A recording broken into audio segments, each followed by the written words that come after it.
Welcome to the Sci-Fi Rancher story. Here you find the best Sci-Fi story written by human. Listen the story. If you like it, subscribe the channel. I was bred for war, yet you treat me like I'm fragile. Why, human? Welcome to the world of science fiction. Comment below where in the world you are watching from today. And if you like this story, don't forget to subscribe. The air on Torvak 6 was thick with a scent of scorched metal and blood. Rava moved with precision, her violet eyes scanning the ruins ahead. Her team followed in tight formation, weapons at the ready, their movements eerily synchronized. They were engineered for war, trained to function as a singular force, and they never hesitated. Their mission was simple: eliminate the Drason outpost and extract vital intelligence. It should have been an easy strike, another calculated victory in the war that had shaped her existence. But something felt wrong. She flicked her fingers in silent command, signaling her second in command to advance and scan for anomalies. They had done this 1,000 times before. Advance, eliminate, move on. But as they stepped into the ruined compound, the silence pressed against her like a tangible weight. No guards, no movement. Then boom, the explosion was instant, the shockwave sending her team sprawling. Rava barely had time to react before enemy fire erupted from all sides. The ruins came alive with Dren soldiers, their energy rifles spitting death in rapid succession. Her men moved like well-oiled machines, returning fire in perfect coordination.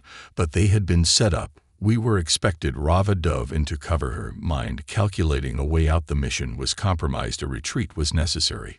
She barked the order, overcomes, but the only response was gunfire and screams. Then pain, a searing shot to her side. Her body reacted before her mind could catch up, her enhanced physiology dulling the pain as she twisted away, taking down two Drason with precise headshots. But her movements were slowing. The wound was bad. Another explosion rocked the ground beneath her. She caught a glimpse of her squad, what was left of them, falling one by one, and then she was alone, bleeding, wounded. The Dren commander's voice crackled over an unseen loudspeaker. Rava of the Zenith Division, the infamous ghost of the battlefield. How does it feel to bleed? She didn't answer. She was already moving, her vision blurring as she activated her cloaking module. The shadows welcomed her as she slipped into the ruined corridors of the compound, leaving behind the corpses of her Tay. She needed to escape, regroup. The Zenith Division didn't tolerate failure, and she wasn't about to die here in the dirt, hunted like a common soldier. But her body was failing. She was losing blood fast. Her cowls crackled, then cut out, completely jammed. She stumbled through the wreckage, her mind fighting the creeping edges of unconsciousness. She needed cover, needed to get out of sight before the dragons sent their hounds after her. She forced herself forward, pushing through the agony until she collapsed behind a half-buried transport wreck. She forced her breathing to slow, pressing her hand against her womb. The bleeding wasn't stopping. She was trapped, wounded, alone. And then a shadow moved nearby. She snapped to attention, gun raised despite the shaking in her hands. But what she saw wasn't Draken, it was a human, a soldier, no, a medic dressed in blood-stained fatigues. His rifle was slung over his shoulder, but his hands were empty. He wasn't a threat. She could kill him easily, take his supplies, use his gear to stop the bleeding, and continue her mission. But the moment he saw her, he didn't reach for a weapon. Instead, he knelt beside her. Dan, he muttered, eyes scanning her wound. You're lucky I found you. Rava stared at him. She had faced warriors bred for slaughter, machines designed for destruction, and this human, this fragile organic being, looked at her with neither fear nor hatred, only concern. Her fingers twitched against the trigger. One shot, that was all it would take. But when his hands gently pressed against her wound, she froze. His touch was warm, gentle, and for the first time in her life, she didn't know what to do. Rava's body tensed the moment his hands touched her wound. A sharp, involuntary reaction, honed by years of conditioning, pain flared through her side, a reminder of her weakness, of her failure. But what truly unsettled her was the gentleness in his touch. It was unnatural, foreign. She had been built for war, programmed to withstand pain, to push forward even as her body tore itself apart. And yet here was this human hands pressing against her injury with a deliberate care that made her skin burn in ways that had nothing to do with the wound itself. She should have broken his wrist. Her instincts screamed at her to react, to kill, to eliminate the variable. But she hesitated, fingers twitching against the trigger of her sidearm. He wasn't acting. Like a soldier, he wasn't trying to restrain her, to capture her, to claim her as a prize. He was treating her as if she were something fragile, something worth saving. And that confused her more than anything else. "Stay still," he murmured, his voice steady, calm, as if he wasn't kneeling next to a weaponized killer who could rip his throat out in an instant. He wasn't even watching her hands, wasn't afraid. It made no sense. He should have been terrified. He should have been cautious. Instead, he was focused irely on her wound, his brow furrowed in concentration. As he pulled a small medical kit from his belt, she could hear the soft rip of sterilized packaging, the faint metallic clink of instruments, and the steady sound of his breathing. He moved with practiced efficiency, as if he had done this 1,000 times before, but never on someone like her. Rava gritted her teeth as he began working. The stain of antiseptic biting into her skin. Her body was fighting to heal her. Enhanced physiology, already working to repair the damage. But she wasn't invincible. She knew the shot had been well-placed, designed to not kill, meant to slow her down, so the enemy could capture her alive. The Drayson wanted her back, and that meant this wound would get worse if left untreated. She hated that she needed help. She hated that she couldn't just walk away and finish what she started. But what she hated most was how easily he touched her, how unafraid he seemed to be of the weapon. "Was you're lucky," he said, voice low, as he worked the round. "Missed any major organs, you'll live, but you won't be moving at full speed." For a while he glanced up, then his eyes meeting hers, and for a moment she forgot how to breathe. His gaze wasn't calculating, wasn't cold. It wasn't the look of a soldier assessing a threat. It was human, deep, searching, filled with something she couldn't name. She should have killed him, should have ended this moment before it had a chance to exist. But she didn't. Instead, she found herself watching him, observing the way his hands moved, the way his fingers pressed just firmly enough to stop the bleeding, but never more than necessary. There was no cruelty in his touch, no sharp edges of war-hardened brutality. It was different. Rava had been trained to see humans as weak, fragile things, creatures who burned bright and fast before fading into nothing. But this Leo Carter, wasn't weak. He had survived the ambush. He had risked exposure to help her. And now, despite the danger, despite the fact that she could end his life in seconds, he was still here, tending to her wounds as if she were anything but the thing that had been designed to break him. He secured the bandage tightly, pressing his palm over the wound to apply pressure. Rava didn't flinch. She had been shot, burned, and broken before, had suffered worse in the name of war. But this was different. The warmth of his hand seeped through her skin, and for a fleeting second, she didn't feel like a soldier. She felt. She shoved the thought away before it could take root. "This is a bad spot to rest," he muttered, glancing around. His posture shifted slightly, the tension in his muscles betraying the exhaustion beneath his movements. He wasn't unscathed. His uniform was torn, his own blood staining the fabric near his shoulder. He had taken a hit too, but he had ignored it to tend to her first. Why? What possible reason could he have to prioritize her over himself? Rava exhaled slowly, forcing herself to speak despite the dull ache in her ribs. "You should be afraid of me." Her voice was rough, the words edged with warning, but there was no threat in them, only confusion. Leo didn't react the way he should have. He didn't stiffen, didn't reach for a weapon, didn't look at her like a monster. Instead, he huffed a breath of quiet amusement, shaking his head as if she had just said something ridiculous. "Should I?" He leaned back, wiping his bloodied hands on his pants before running one through his messy brown hair. "You're hurt." "I'm a medic." This is what I do. That answer wasn't good enough. "You don't know what I am now." He did react just a little. His lips quirked upward, not quite a smile, but something close. "You're bleeding." "For one, that's usually a sign you're not invincible." Her fingers tightened around her sidearm, frustration burning in her chest. This human, this foolish, reckless idiot, was sitting in the middle of a war zone, bleeding and exhausted, and still had the audacity to treat her like she was normal. She wasn't. She had been created for one purpose, and one purpose alone: to destroy, to win. Her existence was a carefully calculated weapon, and yet he didn't seem to care. Silence stretched between them, thick with things. UNS said finally. Leo pushed himself to his feet, exhaling tiredly. Look, I don't know who you are, and honestly, I don't care right now. What I do know is that we're both stranded in the middle of enemy territory, with no backup and no supplies, and if we don't work together, we're going to die out here. He reached for his pack, slinging it over his shoulder before extending a hand to her. So what's it going to be? You want to keep playing the lone wolf act, or are we getting the hell out of here? Rava stared at his hand. He was offering trust, something no one had ever given her freely. She should have walked away, should have ignored him, should have left him to fend for himself.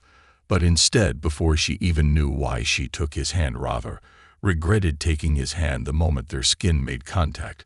But it was too late to take it back. His grip was firm, but not forceful, steady, but not demanding, and she could feel the heat of his skin against her own, something she had never allowed herself to focus on before. She was used to precision, to calculated movement, where every action had a clear purpose. But this was instinctual. He pulled her up carefully, as if he expected her to collapse, and that alone irritated her. She was not weak, she was not fragile, but the moment she was upright, the world tilted slightly, her vision dimming for a fraction of a second before stabilizing. Leo noticed, of course he did, his brows knit together in that infuriatingly concerned way, his eyes scanning her face as if he were checking for more injuries. He didn't say anything, but the slight way his hand hovered near her arm, like he expected her to fall, made something in her chest tighten uncomfortably. She hated it. No one had ever looked at her that way. I'm fine, she snapped, harsher than intended, yanking her hand away and stepping back to put space between them.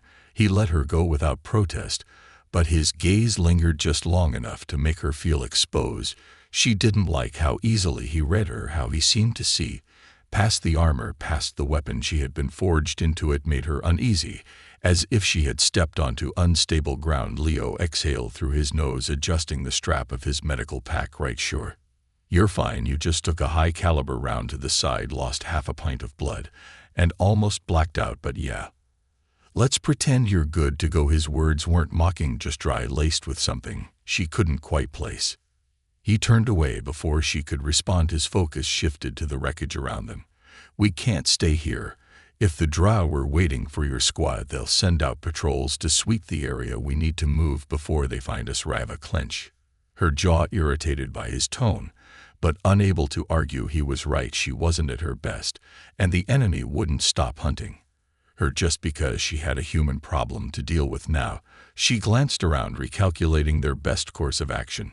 The Dren forces had surrounded the compound when the ambush was triggered, which meant their perimeter was strongest near the ruins.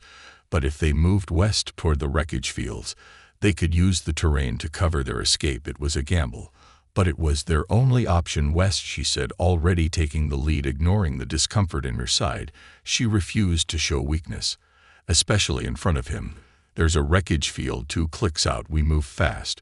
We can avoid their sweeps. Leo didn't argue, but she caught the brief flicker of amusement in his expression, like he had expected her to take charge, like he was letting her. It made her want to punch him. They moved quickly, keeping low as they weaved through the rubble, the distant sound of dra and patrols echoing in the distance. Rava's mind stayed sharp, scanning every shadow, every shift in the air, her instincts tuned to detect even the smallest change in the battlefield. But as much as she wanted to ignore it, she could still feel the dull, nagging warmth of her wound slowing her down. She wasn't limping, not yet, but she could tell. Leo noticed he stayed close, his presence and annoying weight at her side always just within reach, but never overstepping. That was another thing she didn't understand about him. He didn't push, he didn't prod at her with questions, didn't demand explanations about what she was, what she could do. Any other soldier would have tried to use her, would have feared her, or sought to control her, but Leo just kept moving, silent when he needed to be, focused on survival instead of whatever mystery she carried. It was strange. They reached the edge of the wreckage field just as the first dra and patrol circled back toward the compound. Rava pressed herself against a shattered piece of hull plating, watching as the enemy scanned the ruins, their movements precise and methodical. The Drason didn't waste time with careless Searches they had tracking units, aerial drones, and no hesitation when it came to executing stragglers. If they were caught, Leo wouldn't make it. She could escape if she left him behind. That was the truth. Even injured, she could take the risk, slip past the patrols, disappear into the ruins. She had done it before, but as she glanced at him, watching the way he calmly assessed the enemy movements, something inside her hesitated. "You're thinking too hard," Leo muttered under his breath, not looking at her. "That's a dangerous habit," she frowned. "What are you talking about? You're looking at me like you're deciding whether or not to leave me behind," he said, his voice frustratingly casual. He adjusted the grip on his rifle, never taking his eyes off the patrol. "If you're going to do it, just do it. No hard feelings." The sheer audacity of the statement made something snap in her. She turned to him, fully narrowing her eyes. "You think I would just abandon you?" He finally looked at her, then his gaze unreadable. "I think you don't know what to do with me." That struck deeper than she wanted to admit. She inhaled sharply, tearing her gaze away from him, focusing back on the enemy movements. He wasn't wrong. She didn't know what to do with him. She didn't know why she hadn't left him already, why she was still choosing to keep him alive when he was nothing but a liability. Maybe it was because she owed him for the wound. Maybe it was because she was too weak right now to make the smarter decision. Or maybe it was because something in her didn't want to leave him behind. It didn't matter. Survival first. "We move when the next patrol crosses east," she said, keeping her voice level. "Stay close, stay quiet, and try not to get shot." Leo snorted softly, shaking his head. "You say that like I enjoy getting shot."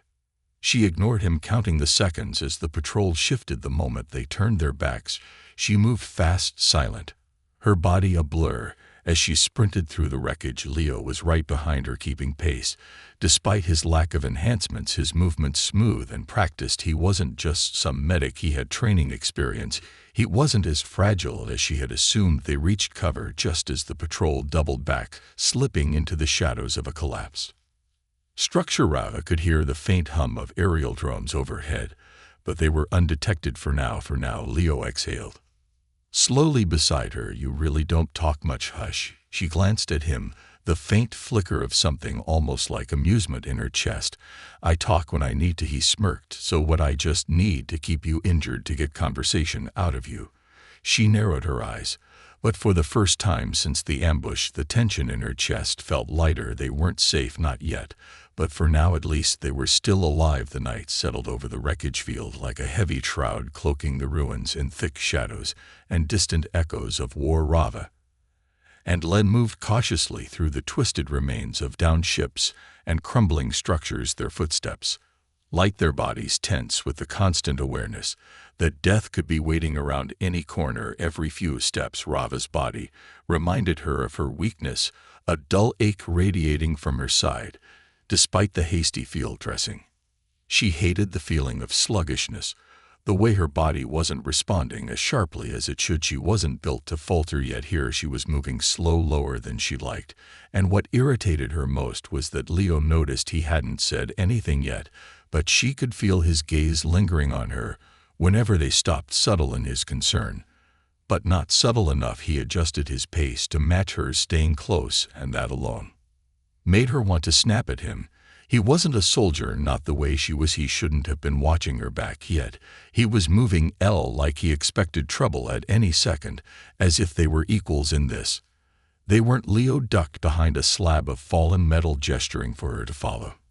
She crouched beside him, ignoring the way her muscles protested, her breathing measured. He reached into his pack and pulled out a small thin ration bar, breaking it in half before holding out a piece to her.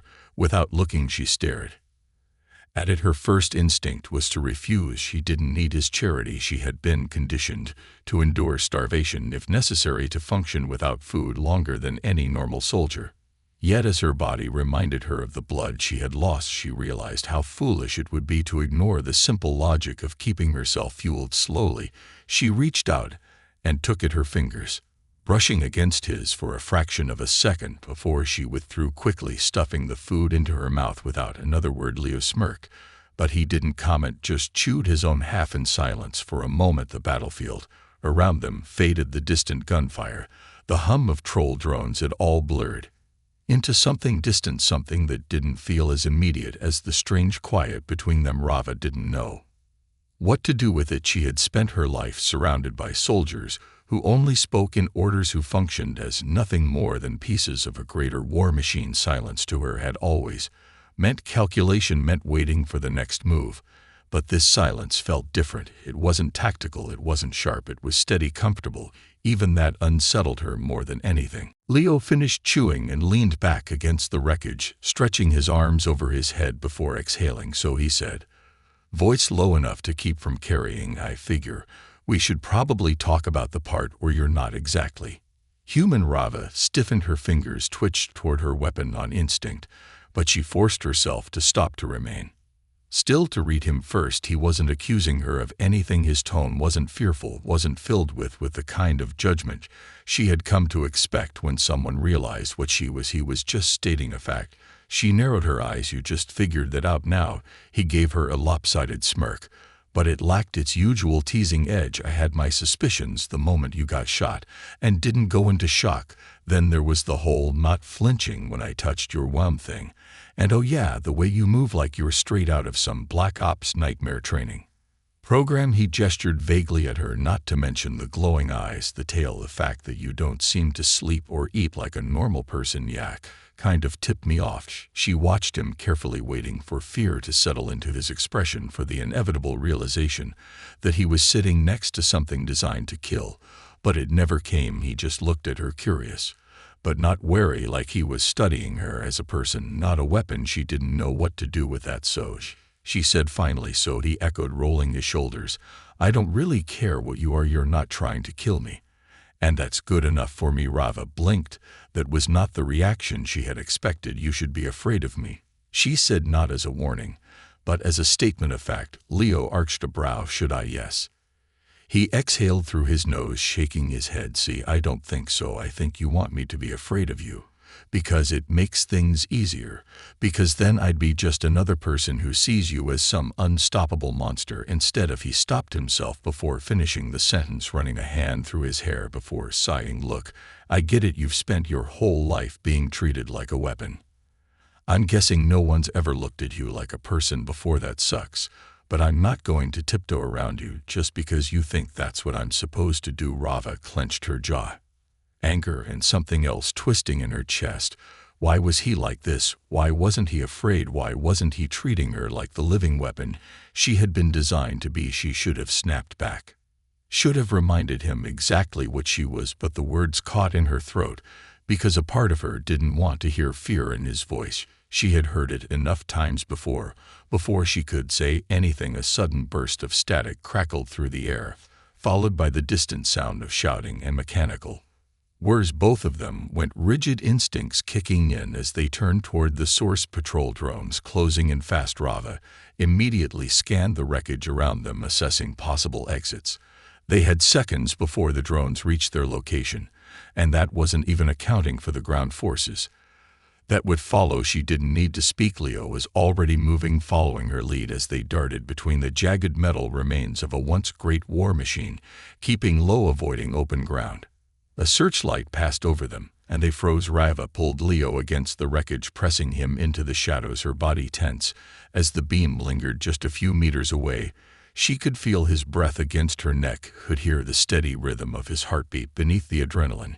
He didn't tremble, he didn't panic, he just waited. The light shifted, the drone moved on. She didn't release him immediately. For a moment, just a moment, she realized how close they were, how his body fit against hers in a way that felt too natural. Then, as quickly as the moment had come, she stepped back, pushing him ahead. Without a word, Leo didn't comment, but she felt the smirk before she even saw it. See, he whispered as they moved again, we make a good team. Rava didn't answer, but for the first time she didn't disagree. The ruins stretched before them, jagged skeletons of war machines and crumbling structures, casting long fractured shadows under the dim glow of distant fires.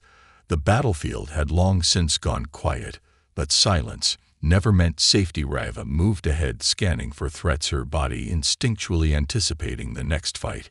Even weakened, even with her side burning from the wound, she was still faster than him, still more aware of the unseen dangers lurking in the dark. Leo followed close his footfalls, deliberate, careful, as if he understood just how much depended on not being heard. He was human, painfully so, but he wasn't clumsy, he didn't stumble, he didn't hesitate, he wasn't like the others she had fought alongside before. He wasn't afraid. That alone irritated her more than it should. She should have welcomed his courage, should have appreciated that he wasn't dead weight slowing her down, but the ease with which he adjusted to her presence, the way he treated this whole thing like it was just another bad mission, it got under her skin. Humans were supposed to fear her, not adapt to her, and yet Leo seemed to have already decided that she wasn't something to fear at all. She exhaled through her nose, forcing her focus back to their next objective. They needed a new plan. The wreckage field had bought them time, but it wouldn't last. The Dren were thorough, and once they realized she had survived the ambush, they would send out tracking teams, hunters' drones designed to pick up even the faintest energy signature. They had every advantage: resources, numbers, air support. She had been on the other side of this equation too many times to believe they would get lucky. Leo shifted beside her, leaning against a slab of broken metal as he reached into his pack, pulling out a small handheld scanner. The screen flickered faintly in the dark, throwing a soft green light against his face as he checked for enemy signals. His brow furrowed, and then he muttered a quiet curse. "Looks like we've got company," he said, turning the scanner toward her. A cluster of red blips pulsed on the display, moving in a slow but deliberate search pattern. They weren't rushing, which meant they knew she was alive.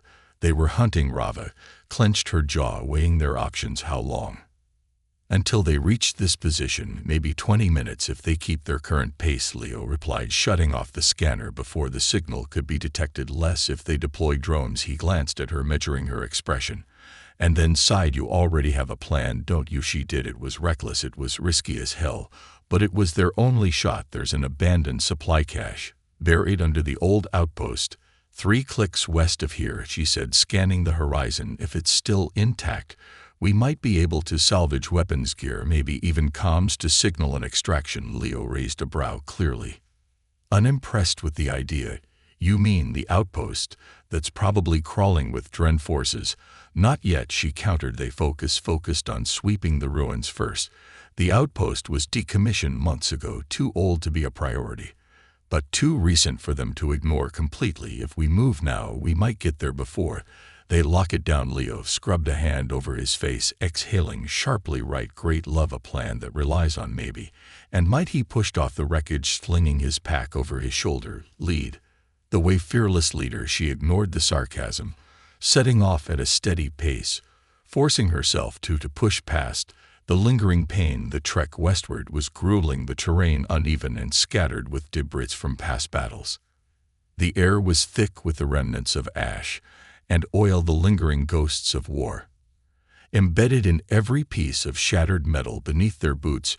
She could feel the weight of history pressing in from all sides, memories of previous missions flashing through her mind. Missions where she hadn't been alone, where she had moved with a unit, where she had executed orders without hesitation. It felt strange to be moving like this now, with only a human at her side, a human who was not a superior officer, not a mission objective, not an asset to be deployed. He was something else, something undefined, something. She didn't have a protocol for halfway to the outpost. Leo suddenly grabbed her arm, yanking her behind a half-buried transport husk. She reacted on instinct, nearly slamming him to the ground before she registered the urgency in his grip. He wasn't attacking, he was warning her. Then she heard it, the unmistakable whir of Dracen aerial scouts, their engines low and guttural, hovering in the distance. Rava tensed, muscles coiled like a predator ready to strike, her eyes locking onto the faint blue glow cutting through the night. There were 3 of them, sleek and predatory, scanning the area with high-powered sensors. If they picked up any trace of movement or heat, they were dead. Leo's breath was steady beside IDE, his grip tightening slightly before he slowly released her arm. He didn't speak, didn't make any sound at all, but his eyes met hers in a silent question. "Do we fight or do we run?" Rava made the decision in an instant. Neither. She moved fast, grabbing his arm and pulling him lower into the wreckage, pressing them both against the cold metal, shielding them from the drone's direct line of sight.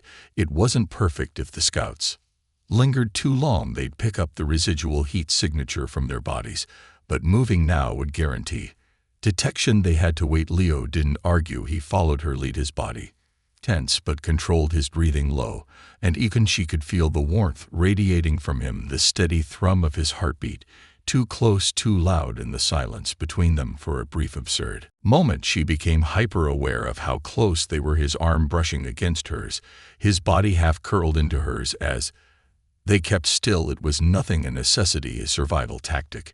And yet she didn't move away. When the scouts finally passed, she could feel Leo's gaze on her, could sense the unspoken words on the tip of his tongue, but he didn't say them. Instead, he just gave a small nod, pushing himself up first, scanning the area before offering a hand to her. She stared at it. She didn't need his help. She took it anyway. They moved again, faster this time, closing the last of the distance between them. In the abandoned outpost, the building was half collapsed, the outer walls lined with cracks from previous skirmishes. Time had not been kind to it, but Rava didn't need it to be intact. She just needed the underground cache to still be there. Leo exhaled as he took in the ruins. So tell me we didn't risk our asses getting here for nothing. Rava ignored the sarcasm. Stepping forward, stay close, she said, and for once he didn't argue. The outpost was a graveyard of old battles, its walls riddled with scorch marks, its structures half collapsed from years of neglect.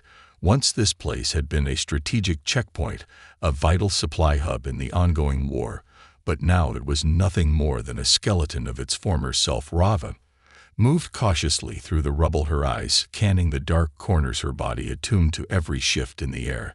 The drown had not secured this place yet, but that didn't mean they wouldn't. They were closing, and time was against them, and she could feel the weight of it pressing on her shoulders like a countdown to an inevitable fight. Leo followed close behind, his steps careful but not hesitant, his rifle ready, though he had yet to fire a single shot in their time together. He wasn't like the soldiers she had known, those who took pleasure in the fight, in the thrill of bloodshed. Leo was a survivor, a man who had been thrust into war, not because he wanted to fight, but because he wanted to save lives.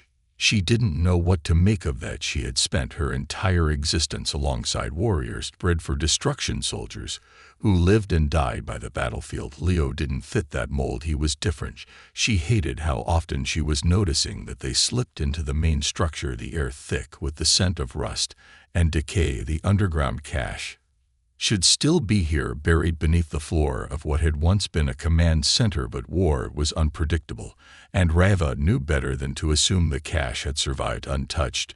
If the Dracen had gotten to it first, they were wasting time. She knelt near the center of the room, pressing her palm against the dust-covered floor, searching for the faint indentations that signaled a concealed hatch. The outpost had been abandoned too long for electronic locks to function, which meant she would have to force it open manually. That was fine. She was built for breaking things. Leo crouched beside her, watching as she ran her fingers over the ground, his expression unreadable. You sure this is the right spot? She didn't answer immediately, instead focusing on the small, nearly imperceptible groove in the floor beneath her fingertips. Found it without responding. She dug her fingers into the seam, tightening her grip before pulling. The metal groaned in protest, resisting at first, but Rava was stronger than most things. With a sharp exhale, she ripped the hatch open, exposing the darkness beneath. Leo let out a low whistle, reminding me not to get on your bad side. She ignored him, peering into the hole. The cache was still there, a reinforced supply container nestled in the underground compartment. Untouched. Relief flickered through her, but she didn't allow herself to feel it for long. They weren't safe yet. She jumped down first, landing in the confined space with ease, and began unlatching the locks inside. Exactly what she needed: weapons, tactical gear, and most importantly, a functioning community. Leo dropped down beside her, grabbing the comm unit before she could. His brows furrowed as he tested its weight, flipping a few switches. The screen flickered weakly, the power reserves dangerously low. But it worked. If this thing has any juice left, we might be able to send out a distress signal, he said, turning to her. Any chance your people will actually come for you? Rava hesitated. That was the question, wasn't it? She had been left for dead. Her squad had wiped out. Her presence behind enemy line a liability. If she had been deemed expendable, there would be no rescue. If she activated this signal, It could just as easily bring more enemies as it could allies, and yet the alternative was worse. They'll come, she said, though she wasn't sure if she was trying to convince herself or him. Leo didn't look convinced either, but he didn't argue. He worked quickly, adjusting the frequency, his fingers moving across the controls with an ease that suggested he'd done this before. All right, he murmured, boosting signal. Latent hope, whoever's listening is friendly. The second the transmission activated, a sharp static burst crackled through the speaker. Rava stiffened. Leo froze his head, tilting slightly as he listened. The response was immediate. Unknown signal detected. Identify. Rava's jaw tightened. That wasn't her command frequency. It wasn't the Zenith Division. Leo met her gaze. That's not your people, is it? Before she could respond, the voice on the other end shifted, laced with cold amusement. Ah, there you are, Rava. We were beginning to think you were gone. Her blood ran cold. She knew that voice. General Edric, the man who had trained her, who had shaped her into a living weapon, the man who saw her as nothing more than a tool to be used and discarded. Leo must have seen the change in her expression, because he immediately shut off the transmission, cutting the signal before they could be traced. But it was too late. If Edric was already looking for her, he wouldn't stop. The community was dead now. The screen flickering once before, shutting off completely. Silence stretched between them, heavy and tense. Leo exhaled slowly, rubbing a hand down his face. Well, he said, voice dry. That sounded not great. Rava's fists clenched at her sides. We need to leave now.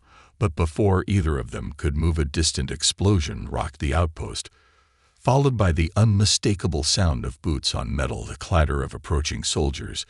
The Dra had found them, Leo swore, grabbing one of the rifles from the supply cache and shoving another toward her. Guess that distress signal worked. After all, Rava caught the weapon easily, her body snapping into combat mode, instincts taking over. There was no room for hesitation now. The enemy was already here. She glanced at Leo. Stay close, don't fall behind. He smirked despite the situation, checking his rifle, wasn't planning on it. Then the first shot rang out and everything erupted into chaos. The first shot rang through the ruined outpost like a war drum, a sharp burst of energy that slammed into the metal wall behind them, sending a shower of sparks into the air. Rava didn't flinch. She was already moving before the sound had fully registered, yanking Leo down as another round tore through the space where his head had just been. The enemy had their location. There was no more time for stealth, no more room for careful planning. This was survival, pure and simple, and she had spent her entire existence mastering the art of staying alive. Leo hit the ground hard beside her. But to his credit, he didn't waste a second. His rifle was already up, his grip steady as he pressed himself against the remains of a shattered console for cover. His breathing was controlled, but she could see the tension in his jaw, the flicker of something sharp in his eyes. He wasn't panicking, but he wasn't built for this kind of fight. Either he was a medic, not a soldier, and this was the kind of battle where hesitation got you killed. Rava didn't hesitate. She moved like a shadow, slipping out of cover and firing two quick bursts toward the entrance where the Dren were closing in. The first enemy soldier barely had time to react before her shot hit home, dropping him instantly. The second ducked behind a rusted support beam, returning fire blindly, forcing her back behind cover. They were trained, but they weren't They weren't bred for this. Leo cursed under his breath, adjusting his position. Tell me there's another exit. There's a service tunnel beneath the outpost, she said, ejecting the spent energy cell from her rifle and slamming in another. But we have to reach it before they cut us off. Of course we do, he muttered. Wouldn't want this to be too easy. Rava ignored the sarcasm, already calculating their next move. The enemy was closing in fast, and if they didn't break through the incoming wave of soldiers, they'd be boxed in. They needed a distraction, something to disrupt the enemy's advance. Her eyes flickered toward a half-buried power core near the far wall, unstable, exposed wiring. It wouldn't take much to overload it. She didn't bother explaining. Leo was smart. He would catch on. She surged forward before he could stop her, weaving through the wreckage with deadly precision. The moment she moved, the Drasen opened fire, the air humming with the sharp electric crack of their rifles. But Rava was faster. She reached the power core in seconds, ripping a knife from her belt and jamming it into the exposed wiring sparks, erupted instantly a violent hiss of energy building within the metal casing. She barely had time to roll away before the core detonated a blast of white-hot energy tearing through the outpost. The explosion sent shock waves through the structure, throwing debris in every direction. The Dracen were caught off guard, their formation breaking apart. As the force of the blast knocked them back, it wasn't enough to kill them all, but it was enough to move. Rava barked, already sprinting toward the now exposed tunnel entrance on the other side of the room. Leo didn't hesitate, he was right behind her, his breathing harsh but controlled as they slid down the rusted ladder leading into the tunnel system. The moment his boots hit the ground, Rava turned, slamming the emergency lockdown panel to seal a hatch behind them. It wouldn't hold forever, but it would buy them time for a moment's silence.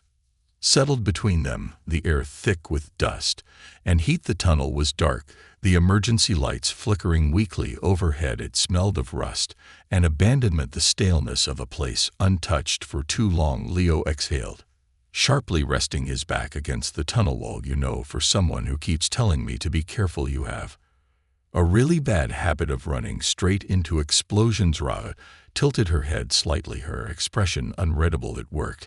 He let out a short, breathless laugh, shaking his head. Yeah, it did. He pushed himself off the wall, rolling his shoulder. So what now? We just keep running until we hit a dead end, or do you actually have a plan? This time Rava ignored the jab, scanning the tunnel ahead. These tunnels lead to an old transport station about 2 clicks from here. If we reach it before the Dracen figure out where we went, we might be able to steal a ship. Leo arched a brow. Might? She didn't respond. There were too many variables, too many ways this could go wrong. The Draken weren't fools. Adric wasn't a fool. He had trained her, had shaped her mind into something dangerous, and that meant he would predict her next moves. She needed to stay ahead of him.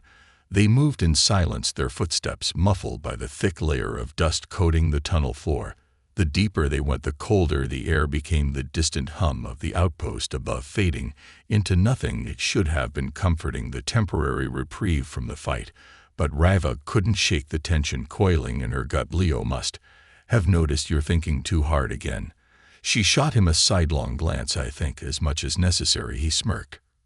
Right, and you're definitely not overanalyzing every possible way this could go wrong. She clenched her jaw, choosing not to respond, but Leo wasn't finished. You know, I've met a lot of soldiers in my time, the good ones, the bad ones, the ones who get off on the fight, and the ones who just want to survive it.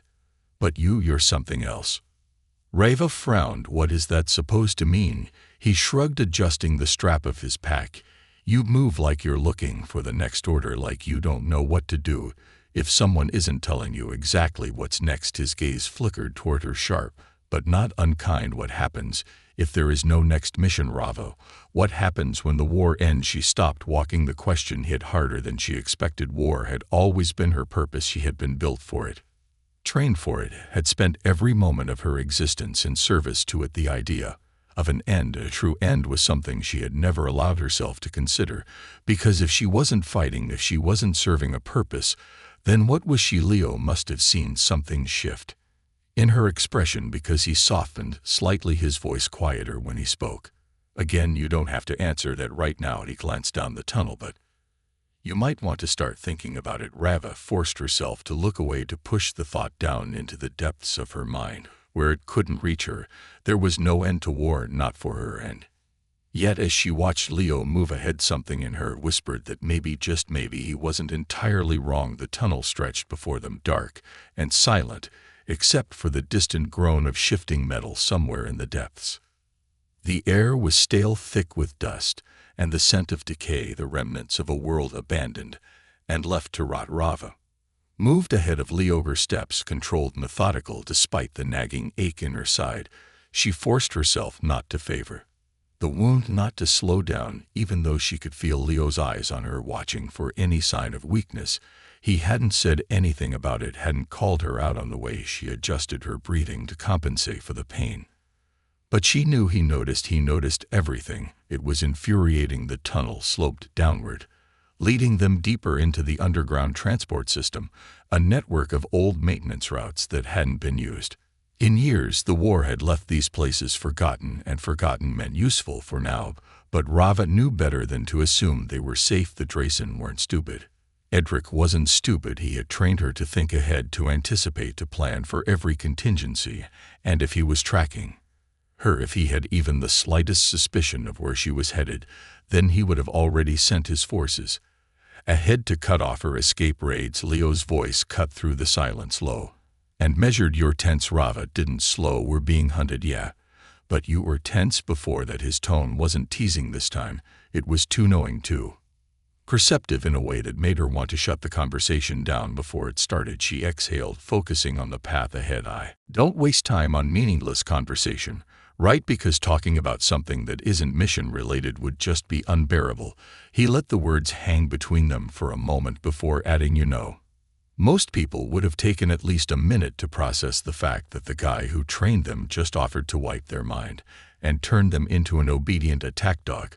Again her steps faltered for half a second. She hated that he noticed she didn't respond, but Leo wasn't the type to let silence be the final word. He kept going, voice quieter now, less sharp. "You didn't sound surprised when he spoke to you over the cowls, like you expected it, like you knew that sooner or later he was going to come for you." Rava clenched her jaw, keeping her focus straight ahead. "I was designed for war, Leo. Adrian made sure of that. He won't let me walk away." Leo sighed, rubbing a hand over his face as they continued down the tunnel. "Yeah, see, that's the part that's really pissing me off." She arched a brow, but didn't look at him. "What part?" "The part where you talk about yourself like you don't get a say in any of this, like your only options are fight or obey." He shook his head. "You ever consider a third option?"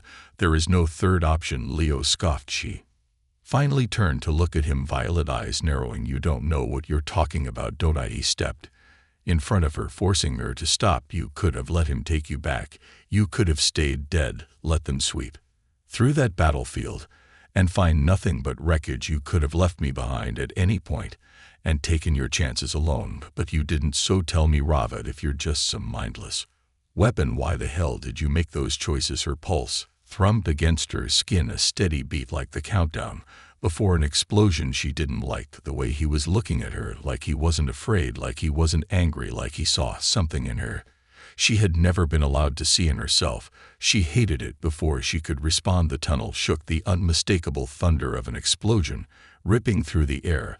The walls trembled, dust and debris raining from the ceiling as the ground beneath them vibrated. Then came the sound of metal grinding against metal. Leo's eyes darted upward. "That doesn't sound good." Rava had already pieced it together before the second explosion hit. They weren't trying to flush her out, they were collapsing the tunnel. She grabbed Leo by the arm, yanking him forward just as the section of tunnel behind them caved in, a wave of rubble crashing down where they had stood seconds before. The roar of destruction was deafening, the air thick with dust as the walls trembled under the force of the blasts. They ran. There was no choice. The transport station was their only chance. And if Adric had planned this far ahead, then the Dren were already waiting for them. But a fight was better than being buried alive. Rava moved first, pushing through the haze of dust and debris, her enhanced senses picking up the faintest vibrations in the ground, the distant hum of approaching engines.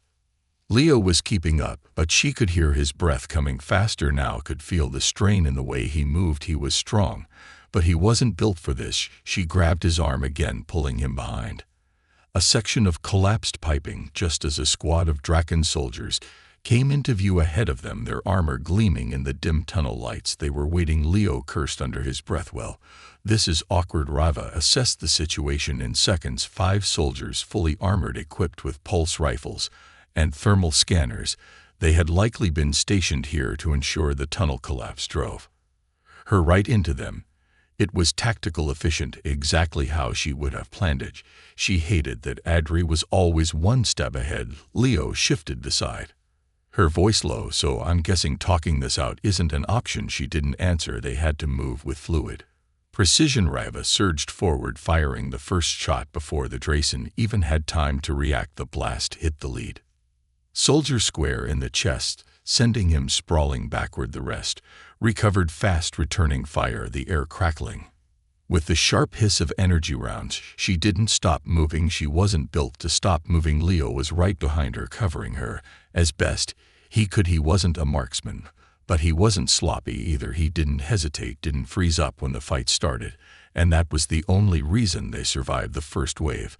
But Rava knew better than to think this was over. As the last soldier fell, a new sound filled the tunnel, the heavy stomp of approaching boots, the low hum of powered exosuits. Leo heard it too. Tell me that not. Rava gritted her teeth, gripping her rifle tighter. Reinforcements. Leo let out a sharp exhale. You really know how to make a guy feel safe. She glanced at him. He was bleeding, exhausted, but still standing still with her for the first time in her life. She felt something unfamiliar twist in her chest. She refused to put a name to it. Come on, she muttered, pulling him forward. We're not dead yet. And for some reason, despite the impossible odds, despite the fact that everything was falling apart, Leo grinned. Yeah, Leighton. Keep it that way. The tunnel rumbled beneath their feet, the vibrations of approaching boots and the distant one of exoid servos filling the air. They were coming. Rava didn't need to see them to know that she could hear it, the mechanical precision of their steps, the low hum of powered armor amplifying their movements, the subtle whirs of their weapons charging. These weren't just foot soldiers. Adre had sent his best. That meant she and Leo were outgunned, outmatched, and out of time. She could feel Leo beside her, his breath steady but quick, his rifle held tight, his fingers flexing in that small unconscious movement he did before a fight. He wasn't a soldier, not like her, but he wasn't panicking either. That was the only reason she hadn't already written him off. Any other human, anyone else, would have been dead weight, but Leo, he adapted, he kept up, he survived. Rava scanned the tunnel ahead, her mind working faster than her body, as she calculated the transport station was close, less than 100 met now. But the Draken were closing in fast. They wouldn't make it unless they bought themselves time. She turned to Leo, her voice clipped. We need to slow them down. Leo exhaled sharply, glancing back toward the echoing boots in the tunnel. Yeah, I figured that part out myself. Got a plan? Or are we just winging it? Rava ignored the sarcasm. Already moving, the collapsed tunnel had left unstable debris scattered along the path, exposed fuel cells, old wiring, remnants of past battles. It wasn't much, but it was enough. She reached for the spare detonators strapped to her belt, arming two in quick succession before shoving one into Leo's hands. Plant this along the upper framework, she instructed, motioning toward a series of corroded support beams. We bring the ceiling down behind us. Leo blinked at the small explosive in his palm. You carry high-yield explosives in your pocket. She didn't answer. There wasn't time. Leo let out a breath, muttering something under his breath. Before following her lead, they moved fast, placing the charges in the weakest spots, setting the timer for 7 seconds. Just enough time to clear the blast radius, not enough time for the enemy to react. The moment the last charge was set, Rava grabbed Leo's wrist and ran the detonation sequence. Beeped in warning, a cold mechanical countdown that ticked in sync with the rapid pounding of her pulse. The tunnel walls shook violently as the explosives ignited, a deafening boom splitting the air behind them. The shock wave rippled forward, sending a cloud of dust and fire roaring in their wake. Rava didn't slow, didn't look back, even as debris rained down around them. She heard the twisted screams of Draken soldiers caught in the collapse, the panicked shouts of those who weren't fast enough to escape the blast. They had bought themselves second, maybe a minute at most. The transport station loomed ahead, a massive chamber carved into the underground rock, once a hub of movement and supply lines, now abandoned to time and decay. The docking bay doors stood half open, a rusted shuttle sitting idle on the loading platform, the only thing standing between them and the void of space beyond. Leo stumbled to a halt beside her, coughing through the dust. Tell me that thing still flies. Rava didn't waste words. She sprinted toward the ship, her eyes scanning for access points, for signs of power, for any indication that this wouldn't be a suicide run. She could hear Drayson transmissions crackling through the comms she had stolen earlier. They were regrouping, rerouting forces to intercept them. The moment she reached the shuttle console, she ripped off the maintenance panel and powered up the auxiliary systems. The ship hummed weakly, flickering lights blinking to life along the hull. but it wasn't fully operational. Leo hovered beside her, shifting his weight impatiently. "Tell me you can fly this thing." "I can fly anything," she snapped, flipping through emergency override protocols. "The question is whether or not this piece of junk wants to cooperate." Leo didn't argue. Just ran to the loading ramp and covered their exit rifle, raised. His voice was tight when he spoke again. "We've got company." Rava barely had time to curse before the first shot hit the shuttle outer hull. The Drayson had broken through faster than she expected, their figures emerging from the dust, weapons raised. Leo fired the first shot. He wasn't a marksman, but he wasn't missing either. One Dren went down, then another, but they kept coming, a tide of armored bodies bearing down on them. Rava's fingers flew over the console, overriding the manual startup sequence, forcing the ship to life before its systems were fully ready. The engines coughed, sputtered, then roared to life, sending a deep vibration through the floor. She turned, grabbed Leo by the vest, and yanked him inside just as another volley of shots rattled against the hull. The loading ramp groaned shut, sealing them in the interior cabin, flickering under weak emergency lighting.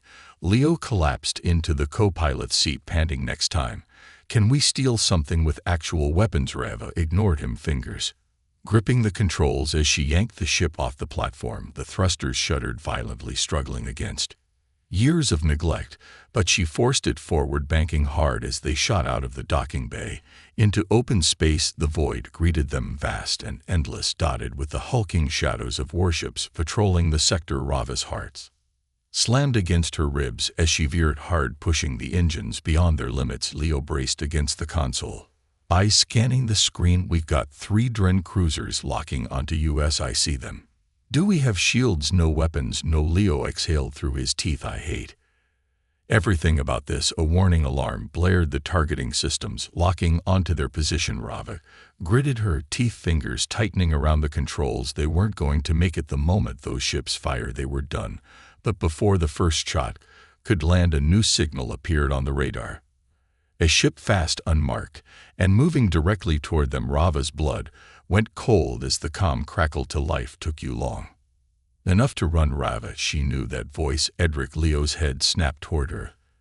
"That's him, isn't it?" She didn't respond because she already knew what was coming next. Adri wasn't here to destroy her, he was here to take her back.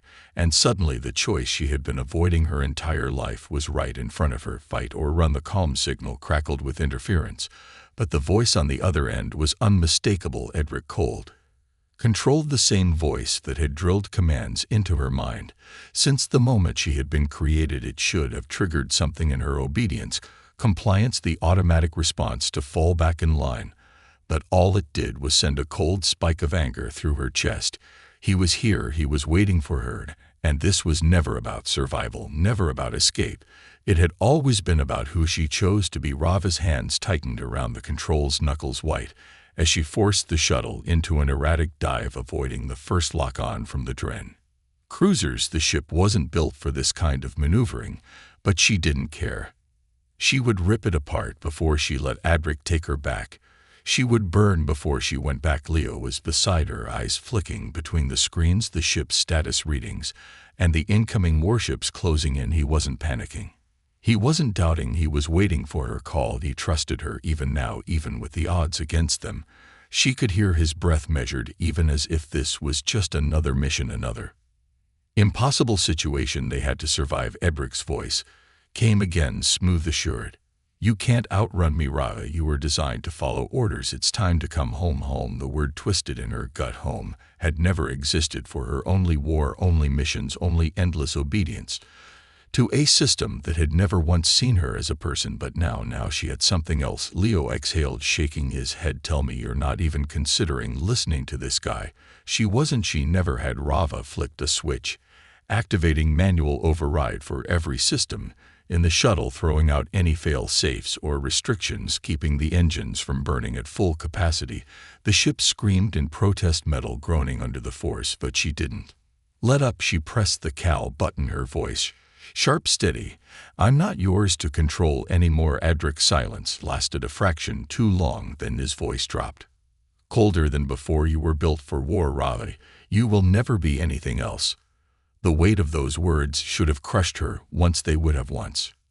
She might have believed them, But now as she looked at the man beside her, the one who had treated her wounds with care, who had stayed at her side, when she could have left him behind, who had spoken to her like she was something more than just a weapon, she realized that Adri was wrong. She wasn't just built for war, she had chosen to fight for herself. Leo let out a breath of quiet amusement. "You know, I was really hoping you'd say that." Adric patience snapped, "then die with the rest of them."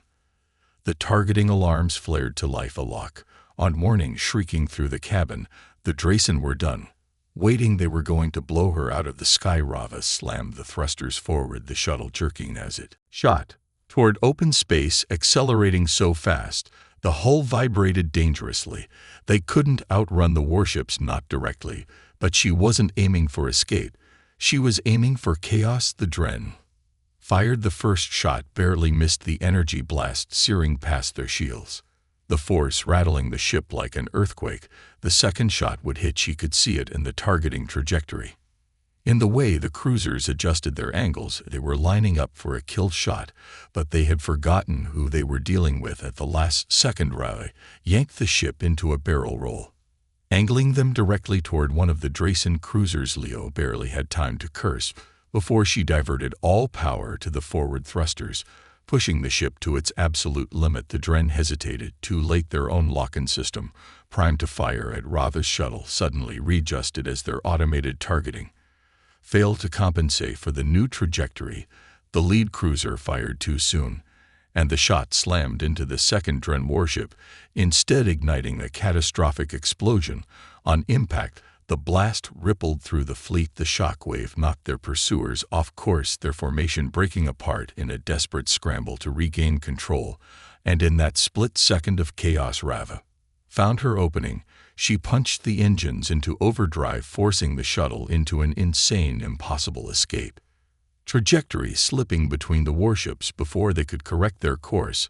The stars blurred past them, the ship shuddering violently, but she held steady, refusing to let go until they broke free. Then silence. The alarms faded, the targeting locks disappeared. The Dren warships fell away behind them, shrinking into the void. They had made it for the first time since the ambush, since the betrayal, since everything had begun. They were free. Rava exhaled, her hands finally relaxing on the controls, her body heavy with exhaustion. She could still hear Ad's words in her mind, the cold finality of his voice. But it didn't matter anymore. He didn't matter anymore. Leo slumped in the co-pilot seat, letting out a long breath. "I swear, if you ever pull something like that again, I'm going to need actual medical treatment for a heart attack." Rava let out a small, quiet laugh, the first real one she had ever allowed herself. Leo turned to her, watching her for a long moment. There was something different in his gaze now, not relief, not admiration, something else. "So what now?" he asked. Rava looked at the vast, open stretch of space ahead of them. For the first time in her life, there were no orders, no missions, no objectives, no war to return to, no path to chain her down. She could go anywhere, she could be anything. She met Leo's gaze, her voice steady, certain. "Now we live." The ship surged forward, disappearing into the endless black of space, leaving the war and everything she had once been behind.